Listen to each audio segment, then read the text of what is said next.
प्यारे बच्चों, आपने बहुत ध्यान से सुना। आशा है आपको समझ आ गया होगा। अब हम करेंगे अंतिम भेद, संबोधन कारक। संबोधन का अर्थ क्या है? किसी को बोलना, किसी को पुकारना। ठीक है, तो ध्यान से आप परिभाषा देखो। जब वाक्य में किसी संज्ञा यानी किसी भी व्यक्ति का ध्यान आकर्षित किया जाए या उसे संबोधित किया जाए यानी उसे पुकारा जाए, तो वह संज्ञा संबोधन कारक में कही जाती है। फिर से सुनेंगे ध्यान से।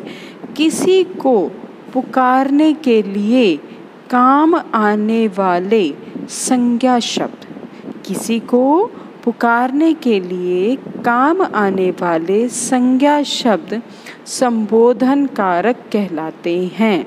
क्या कहलाते हैं? संबोधन कारक। इसके चिन्ह क्या हैं? अरे, हे, रे, ओ आदि।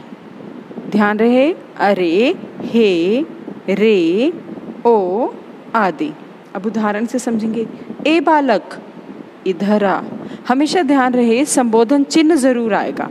संबोधित करने के बाद जो एक शब्द आएगा उसके बाद संबोधन चिन्ह, जिसे हम एक्सक्लामेटरी साइन, विस्मयादिबोधक चिन्ह भी कहते हैं, वो ज़रूर आएगा।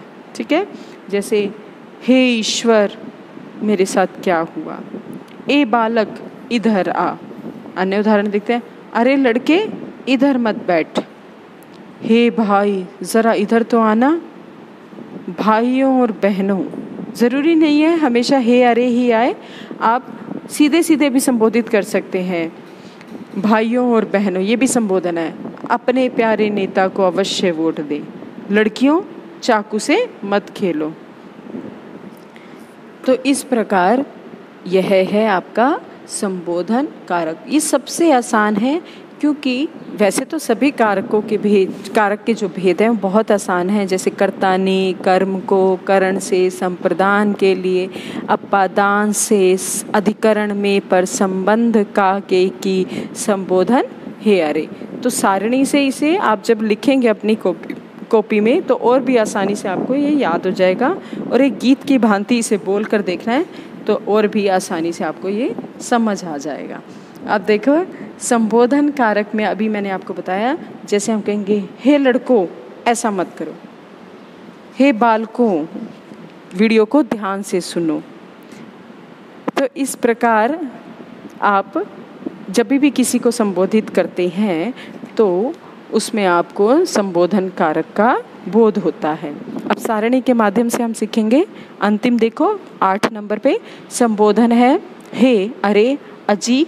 अजी भी आपने बहुत सामान्यतः सुना होगा, आपने कई चुटकुलों में भी इसे अजी सुनते हो।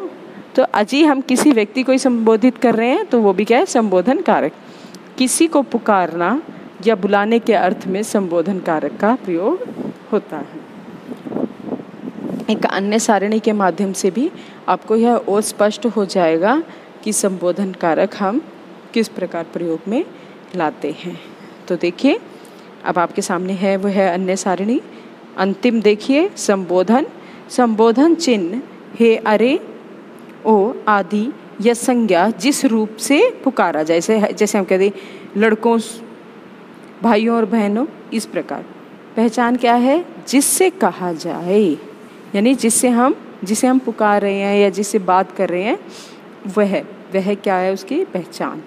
और उदाहरण द्वारा आप कैसे स्पष्ट करेंगे? राम इधर आओ, हे भगवान बचाओ। तो राम को पुकार रहे हैं हम, तो राम शब्द क्या है? संबोधन कारक।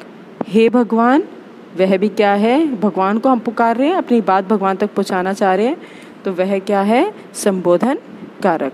आशा है आपको सभी कारक के भेद समझ आ गए होंगे।